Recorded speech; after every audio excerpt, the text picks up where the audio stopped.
Muchos de ustedes, queridos amigos, recordarán nuestro documental viral sobre la historia desconocida detrás de la creación de Netflix y el peculiar cofundador Mark Randolph, que estaba obsesionado por diseñar el algoritmo más adictivo posible para retener a la mayor cantidad de gente la mayor cantidad de tiempo posible, vendiéndole contenido específico. En aquella ocasión, les hablé de su tío abuelo y su mayor inspiración, su mentor, quien de hecho le dio cobijo a Mark Randolph, Edward Bernays, denominado el padre de las relaciones públicas, sobrino y discípulo de Sigmund Freud, creador del psicoanálisis, y maestro de la propaganda y de la publicidad, tanto política como corporativa. Hoy les traigo una exhaustiva clase sobre la figura y el legado de Edward Bernays por parte de mi colega y amigo, el abogado y divulgador Nicolás Martínez Laje. Los invito a prestar atención hasta el último minuto y a compartir este video en todas sus redes y grupos porque realmente vale la pena. Y si no me creen, vamos a descubrirlo.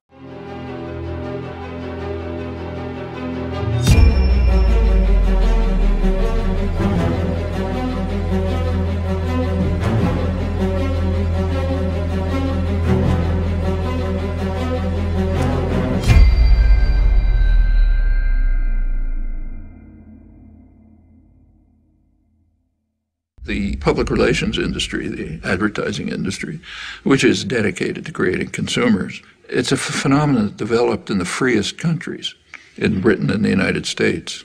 And the reason is pretty clear. It became clear by, say, a century ago that it was not going to be so easy to control the population by force. Too much freedom had been won. So you had to have other means of controlling people, that you have to control them by control of beliefs and attitude. Markets are supposed to be based on informed consumers making rational choices. Well, if we had a system like that, a market system, then a television ad would consist of, say, General Motors putting up information saying, here's what we have for sale. That's not what an ad for a car is. The point is to create uninformed consumers who will make irrational choices. That's what advertising is all about. And when the same institutions, PR system, runs elections, they do it the same way. An uninformed electorate which will make irrational choices, often against their own interests. And we see it every time one of these extravaganzas take place. La tiranía ejercida inconscientemente sobre la mente de los hombres es la única tiranía real, porque no se puede combatir contra ella, decía Gustave Le Bon. La búsqueda del poder es la fuerza impulsora de la historia, y la conspiración su modo de ejecución. Aquellos que no reconocen este principio de causa y efecto se convierten en peones inconscientes de intereses que no comprenden. Y es el interés justamente de estas fuerzas que permanezcas en ese estado de ignorancia. Como hemos desarrollado en otros videos, el conocimiento de la psique humana y su manipulación es la principal arma de la élite en nuestra contra, ya que como señala con brillantez Etienne de la Boétie en 1548 en su breve texto Discurso de la servidumbre voluntaria, la clave para nuestra libertad o sometimiento está en el consentimiento.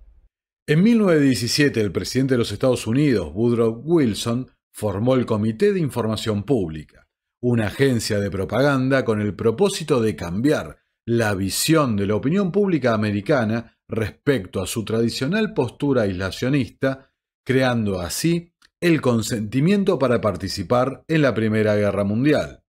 Era miembro de la CPI Edward Bernays, sobrino de Sigmund Freud y autor del libro Propaganda. Los deseos humanos son el vapor que hace que la máquina social funcione. A no ser que los entienda, el propagandista no logrará controlar el inmenso mecanismo de engranajes más o menos unidos entre sí que es la sociedad moderna. Bernays estudió la mentalidad del público estadounidense y en base a sus observaciones creó una campaña para promover la idea de que el propósito de los Estados Unidos en la Primera Guerra Mundial era hacer el mundo seguro para la democracia. Then, to my surprise, they asked me to go over with Woodrow Wilson to the peace conference.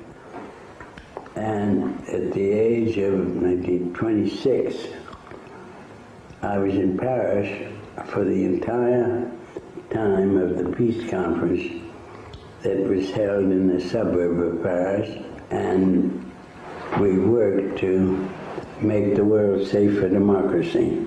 That was a big slogan. Hasta el día de hoy, es la frase que se utiliza para justificar cada una de las intervenciones de los Estados Unidos en el extranjero. A pesar que Freud tuvo una influencia significativa en su sobrino, su mayor influencia es la del psicólogo social francés Gustave Le Bon.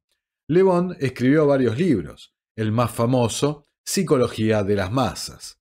Su planteamiento básico era que los seres humanos desarrollan en colectivo comportamientos que jamás desarrollarían individualmente.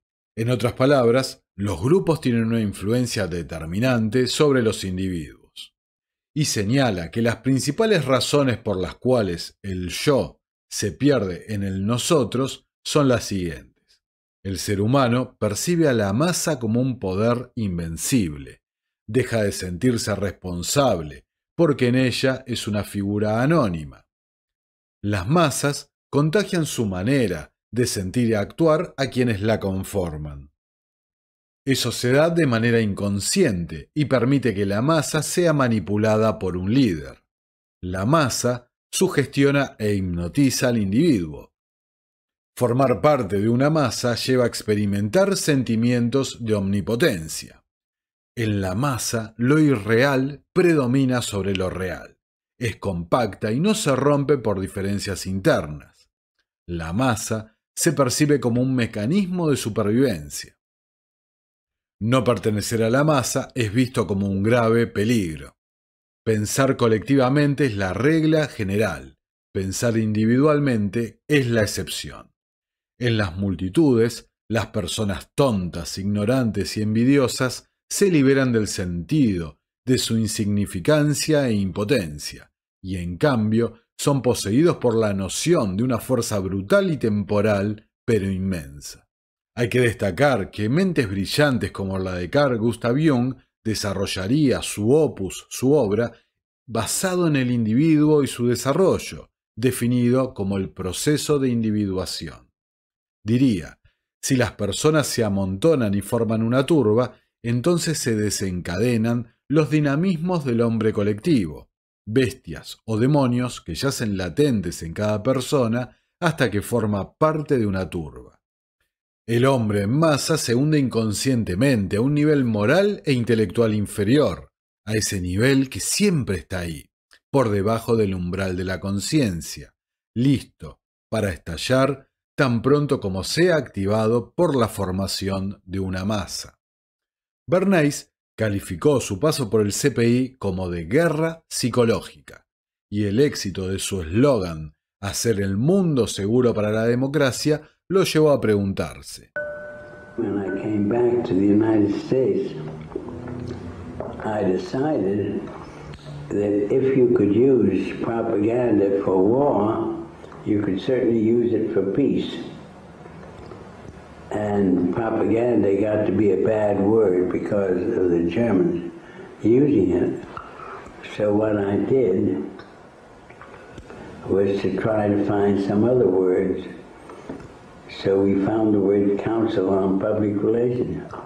Para ello, en 1919 abrió la primera oficina de propaganda del mundo, bajo el nombre del Consejo de Relaciones Públicas, donde tendría la mayor variedad de clientes, desde políticos, empresarios, artistas, financistas, inclusive gobiernos, y desde donde se lanzaron campañas con resultados asombrosos, desde persuadir al cambio en la dieta, ¿no?, llevando al consumo de tocino, de bacon en el desayuno. Many years ago, our client was the Beachy Nut Packing Company. One of their basic problems was bacon. We made a research and found out that the American public ate very light breakfast of coffee, maybe a roll, and orange juice.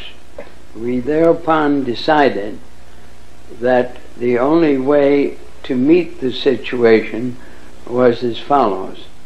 We went to our physician, found that a heavy breakfast was sounder from the standpoint of health than a light breakfast, because the body loses energy during the night and needs it during the day. We asked the physician, after telling him why we were talking to him, would he be willing, at no cost, to write to 5,000 physicians and ask them whether their judgment was the same as his, confirmed his judgment. He said he would be glad to do it. We carried out a letter to 5,000 physicians. Obviously, all of them, we got about 4,500 answers. All of them concurred that a heavy breakfast was better for the health of the American people than a light breakfast. That was publicized in the newspapers. Newspapers throughout the country had headlines saying 4,500 physicians urge heavy breakfast in order to improve health of American people. Many of them stated that bacon and eggs should be embodied with the breakfast, and as a result, the sale of bacon went up. O inclusive al tabaco por las mujeres. For example, one of his early cases involved Lucky Strike cigarettes in the 1920s. The American Tobacco Company asked him to expand sales. Women would be an ideal market, but there were problems. First, women didn't care for the green packaging of Lucky Strikes, and the manufacturer concluded that changing the color was too expensive. Second, it was taboo for women to smoke in public. Bernays took a unique approach to these obstacles. First, he recommended that if the packs must stay green, they should make green the premier color of the fashion season. During his Green Ball campaign, Bernays convinced French designers to incorporate green into their latest fashion lines, and not just any green, but the specific dark green shade of Lucky Strike packaging. He also engineered a green gala at the Waldorf Astoria, featuring some of society's most prominent tastemakers. To address the problem of smoking in public, he linked Lucky Strike cigarettes to the women's liberation movement, arranging for young women to march down Fifth Avenue, smoking and calling the cigarettes torches of freedom. Instead of appearing to sell cigarettes, this seemingly spontaneous march appeared to be a part of the struggle for gender equality. Suddenly, Lucky Strike cigarettes didn't just have packaging that matched the latest Parisian fashions, they also made a statement about women's equality. It's easy to see how these associations could skew market opinion, and the campaign was enormously successful. He knew this would be an outcry, and he knew that all of the photographers would be there to capture this moment, and so he was ready with a phrase which was torches of freedom. Right. He had made them socially acceptable with a single symbolic act. También Bernays asistió a la CIA y a la United Fruit Company, conocida hoy como Chiquita Brand International, en una exitosa campaña para derrocar al gobierno democráticamente electo de Guatemala en 1954. In 1953, the Soviet Union exploded its first hydrogen bomb. The fear of nuclear war and communism gripped the United States. The only way to deal with the public was to connect with their unconscious desires and fears. Bernays argued that instead of trying to reduce people's fear of communism, one should actually encourage and manipulate the fear. One of Bernays' main clients was the giant United Fruit Company. They owned vast banana plantations in Guatemala in Central America. For decades, United Fruit had controlled the country through pliable dictators. It was known as a banana republic. But in 1950, a young officer, Colonel Arbenz, was elected president. He promised to remove United Fruit's control over the country. And in 1953, he announced the government would take over much of their land. It was a massively popular move, but a disaster for United Fruit, and they turned to Bernays to help get rid of Arbenz. But what Bernays was doing was not just trying to blacken the Arbenz regime. He was part of a secret plot. President Eisenhower had agreed that America should topple the Arbenz government, but secretly. The CIA were instructed to organize a coup and found a new leader for the country called Colonel Armas. Dirigió la campaña de relaciones públicas para obtener apoyo para la fluoración de los suministros de agua municipales a nombre de la empresa minera de aluminio Alcoa, que estaba buscando una manera barata de deshacerse de sus residuos industriales. Lo que hizo que Bernays tuviera tanto éxito fue su habilidad en la aplicación de 3 tácticas psicológicas. Primero, crear asociaciones con los miedos y deseos subconscientes de los individuos. Los hombres en gran medida se ven impulsados por motivaciones que se ocultan a sí mismos. Es tan cierto para la psicología de masas como para la individual. Segundo, influir en los líderes de opinión y figuras de autoridad para así llegar a sus seguidores. Si puedes influir en los líderes, ya sea con su colaboración consciente o sin ella, automáticamente influyes sobre el grupo que le sigue. Y tercero, iniciar el contagio de ideas y comportamientos a través de la explotación de la conformidad social. El estudio sistemático de la psicología de masas reveló a sus estudiosos las posibilidades de un gobierno invisible de la sociedad mediante la manipulación de los motivos que impulsan las acciones del hombre en el seno de un grupo. Pero a Bernays no se le escapaba lo que venimos diciendo programa tras programa, que la clave en toda esta manipulación es el consentimiento. En nuestra organización social actual, la aprobación del público resulta crucial para cualquier proyecto de gran calado. De ahí que un movimiento digno de todos los elogios puede fracasar si no logra imprimir su imagen en la mente pública. Sus técnicas funcionaron tan bien que fueron adoptadas por prácticamente todos los sectores que buscaban influir en la opinión pública. Joseph Goebbels, el ministro de propaganda de Hitler, reconoció muy útil el enfoque de Bernays. En su autobiografía, titulada Biografía de una idea, Bernays recuerda una cena en su casa en 1933, donde Carl von Wiegand, corresponsal en el extranjero de los periódicos Hertz, un veterano en la interpretación de Europa y recién regresado de Alemania, nos hablaba de Goebbels y sus planes de propaganda para consolidar el poder nazi. Goebbels le había mostrado a Wiegand su biblioteca de propaganda, la mejor que Wiegand había visto jamás. Goebbels, dijo Wiegand, estaba usando mi libro Crystallizing the Public Opinion como base para su campaña destructiva contra los judíos de Alemania. Esto me impactó. Obviamente, el ataque a los judíos de Alemania no fue un estallido emocional de los nazis, sino una campaña deliberada y planificada. Los hechos ocurridos en la Alemania nazi dejaron atónito al mundo e inspiraron a varios psicólogos destacados para investigar cómo las poblaciones pueden ser convencidas a cometer estas atrocidades. En 1951, el psicólogo Solomon Asch decidió estudiar y medir los efectos y causas de la conformidad social y su capacidad para alterar la percepción. The experiment you'll be taking part in today involves the perception of lengths of lines.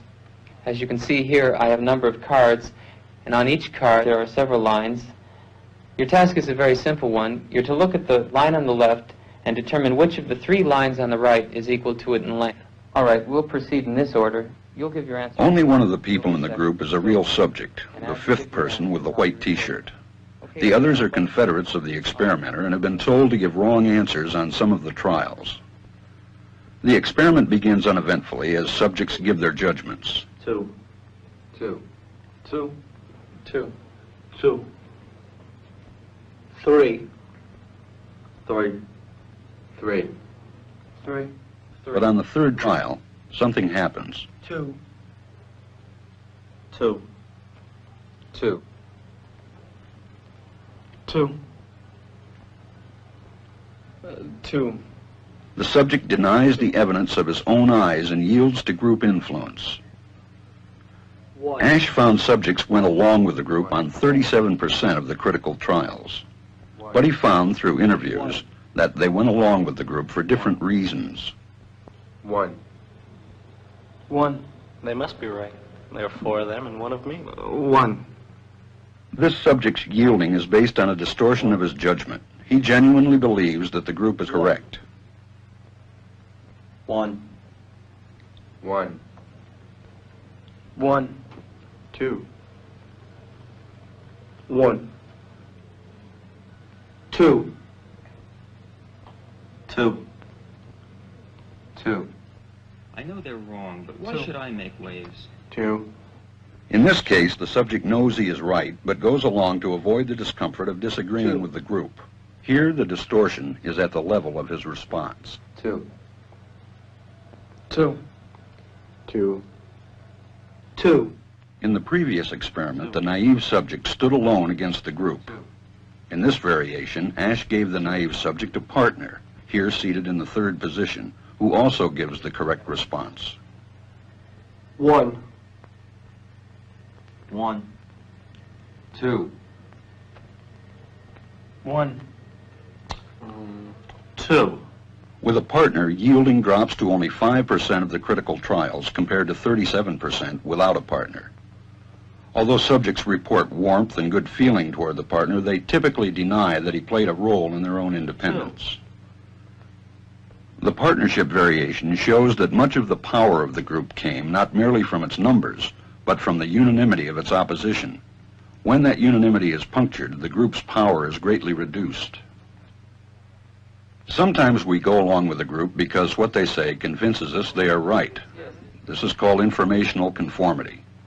But sometimes we conform because we are apprehensive that the group will disapprove if we are deviant.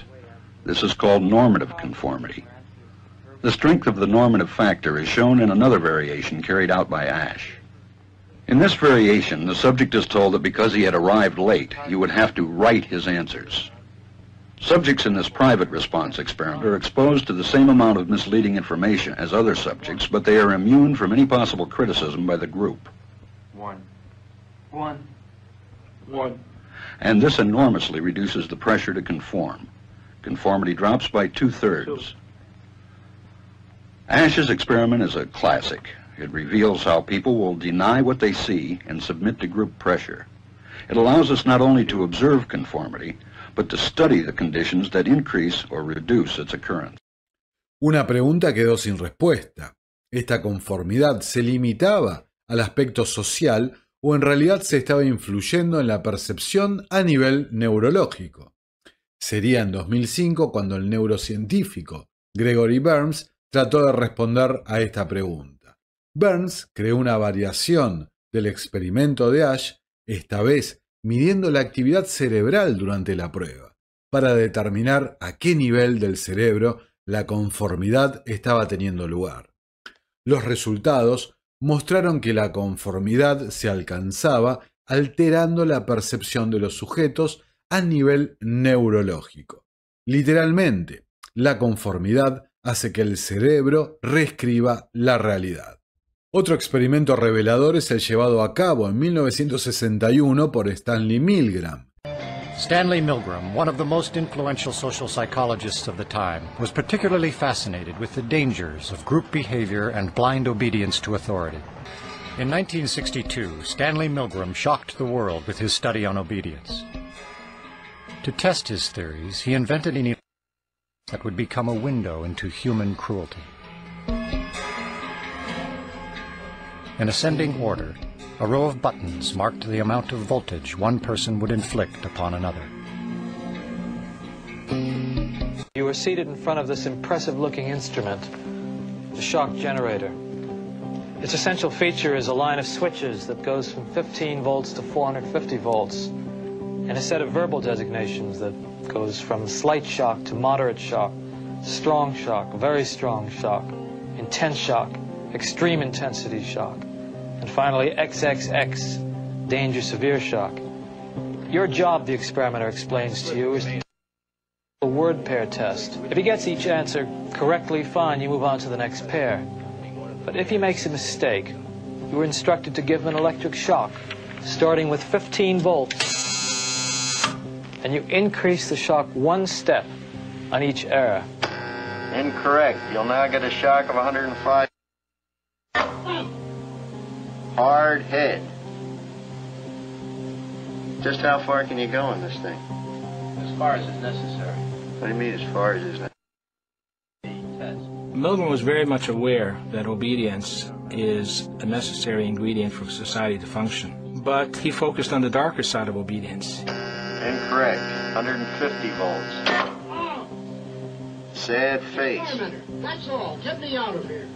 I told you I had heart trouble. My heart's starting to bother me now. It's absolutely essential that you continue. You got no other choice, teacher. Oh, I have a lot of choices. My number one choice is that I wouldn't go on if I thought he was being harmed. Now this man makes disobedience seem a very rational and simple deed. Now other subjects respond quite differently to the experimenter's authority. Wrong. It's hair. 75 volts, Jim. You don't know. Please continue. Some psychologists were troubled by the ethics of it. Many, if not most subjects, found it a highly stressful, conflicted experience. People are stammering, stuttering, laughing hysterically and inappropriately. 150 volts. Experimenter. That's all. Get me out of here. I told you I had heart trouble. My heart's starting to bother me now. Get me out of here, please. Let me out of here. You have no right to keep me here. Let me out. Let me out of here. Let me out. Continue, please. Let me out of here. My heart's bothering me. Let Go me on. out. Let me out. Clearly, when we say people went to the top of the chalkboard, it wasn't like they were going blithely, sadistically. People went stop and go, stop and go. They were in a state of conflict, which created a tremendous amount of stress. So that was the main critique. This will be at 3:30. El experimento de autoridad de Milgram se ha repetido numerosas veces durante los años siguientes, y las conclusiones son siempre consistentes. El aura de autoridad ejerce una fuerza casi irresistible sobre la mente humana, fácilmente reemplazando el núcleo moral y la ética. Aún más sorprendente es el hecho de que ninguna autoridad legítima es necesaria. La apariencia de autoridad es suficiente. Pero el elemento clave de este video está sintetizado por Bernays en su libro Propaganda y será desarrollado en un futuro video que haremos sobre la obra de Carroll Quigley, Tragedia y Esperanza. La manipulación consciente e inteligente de los hábitos organizados y las opiniones de las masas es un elemento importante en la sociedad democrática. Aquellos que manipulan este mecanismo invisible de la sociedad constituyen un gobierno invisible, el cual es el verdadero poder gobernante de nuestro país.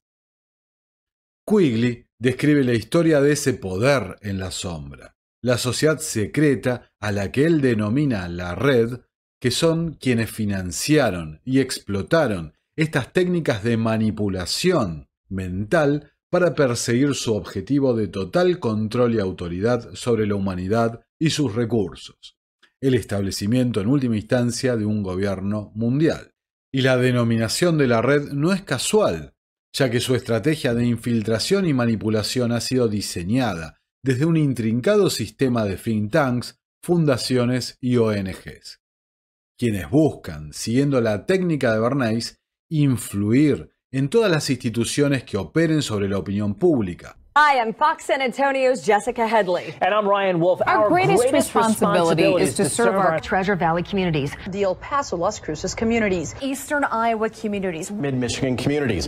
We are extremely proud of the quality, balanced journalism that CBS 4 News produces. But we are concerned about the trouble and trend of irresponsible, one-sided news stories plaguing our country. The sharing of biased and false news has become all too common on social media. Moral alarming. Some media outlets publish these same fake stories without checking facts first. The sharing of biased and false news has become all too common on social media. More alarming, some media outlets publish these same fake stories without checking facts first. Unfortunately, some members of the media use their platforms to push their own personal bias and agenda to control the country.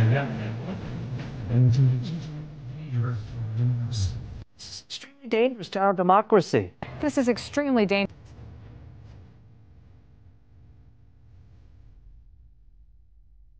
This is extremely dangerous to our democracy. This is extremely dangerous to our democracy. This is extremely dangerous to our democracy. This is extremely dangerous to our democracy. This is extremely dangerous to our democracy. This is extremely dangerous to our democracy. This is extremely dangerous to our democracy. This is extremely dangerous to our democracy. Recordemos que el verdadero poder no es elegido y busca no rendir cuentas por sus actos. Y la nave insignia de esta red ha sido siempre el Instituto Real de Asuntos Internacionales, Chatham House, y su rama americana no es ni más ni menos que el CFR, el Council on Foreign Relations. Los políticos son simples marionetas a los que les susurran al oído qué es lo que tienen que decir y hacer, mientras intentan convencerte de que seas vos quien los elija. Por eso afirmamos con convencimiento que el mundo que se nos presenta es una total ilusión, un constructo de manipulación, un constructo psicológico para convencerte de que sos vos quien tiene el poder y que se lo estás delegando a supuestos expertos que en teoría son neutros, son objetivos para tu propia seguridad y tu propio bien. Nada más lejos de eso como estamos mostrando. Por eso no hay cambio posible si no nos ocupamos de las bases psicológicas de nuestra situación de esclavitud. Que este breve video sirva entonces para clarificar que 2020 no tuvo nada que ver con la salud. Y ahora que nos encontramos a la puerta de una posible tercera guerra mundial, nos recuerde que sendas operaciones de falsa bandera fueron las que empujaron a las masas a pedir guerra y sangre. Podemos citar algún ejemplo: el hundimiento del vapor de pasajeros Lusitania en 1917, que transportaba pertrechos de guerra a los británicos y arrastró a Estados Unidos a la Primera Guerra Mundial, bajo la presidencia de Wilson, manipulado por un hombre de la élite, el coronel, que no era coronel, Edward Mandell House. El incendio del Reichstag en Berlín en 1933, que permitió anular a la oposición política. El ataque japonés a la base naval de Pearl Harbor en 1941, que dio al presidente Franklin Delano Roosevelt la excusa perfecta para hacer la guerra a Alemania y Japón. El incidente del Golfo de Tonkin, que en 1964 permitió a Estados Unidos escalar la guerra en Vietnam. O, más cerca en el tiempo, los ataques del 9/11 que propiciaron la llamada Guerra al Terror. Indeed, the facts and Iraq's behavior show that Saddam Hussein and his regime are concealing their efforts to produce more weapons of mass destruction. My colleagues, every statement I make today is backed up by sources, solid sources. These are not assertions. What we're giving you are facts and conclusions based on solid intelligence. Those weapons of mass destruction got to be somewhere. Nope, no weapons over there. O en la actualidad, el atentado al gasoducto Nord Stream, que, como estamos viendo, puede ser lo que dé la puerta a la próxima guerra mundial. La pregunta siempre debe ser, cui bono, ¿quién se beneficia de esto? Y en cada uno de los casos que comenté, la respuesta es la misma.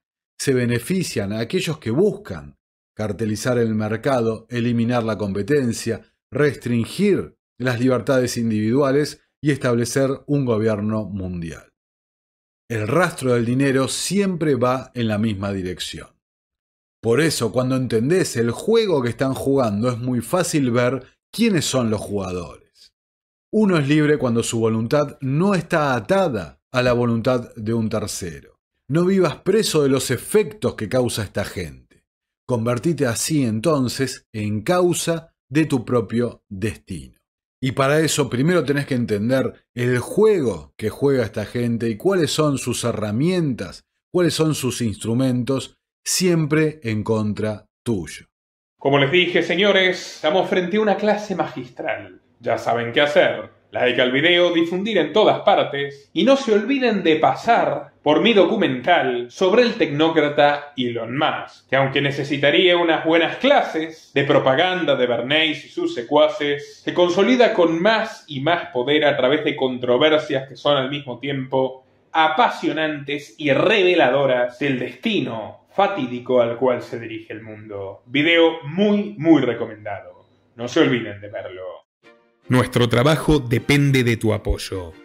Para que siga siendo posible, realiza tu aporte desde tan solo $3 por mes a través de Patreon, en los enlaces que figuran en la descripción o en el comentario fijado. También podés hacerlo vía Bitcoin o desde la opción Unirte de YouTube. Y si estás en Argentina, elegí el medio de pago de tu preferencia a través de Mercado Pago. Quienes nos apoyen en Patreon a partir de $5 mensuales tendrán acceso a análisis, entrevistas, conferencias y documentales exclusivos. También tenemos opciones para sponsors. Así que publicita con nosotros a través de patreon.com/Nicolás Moraz.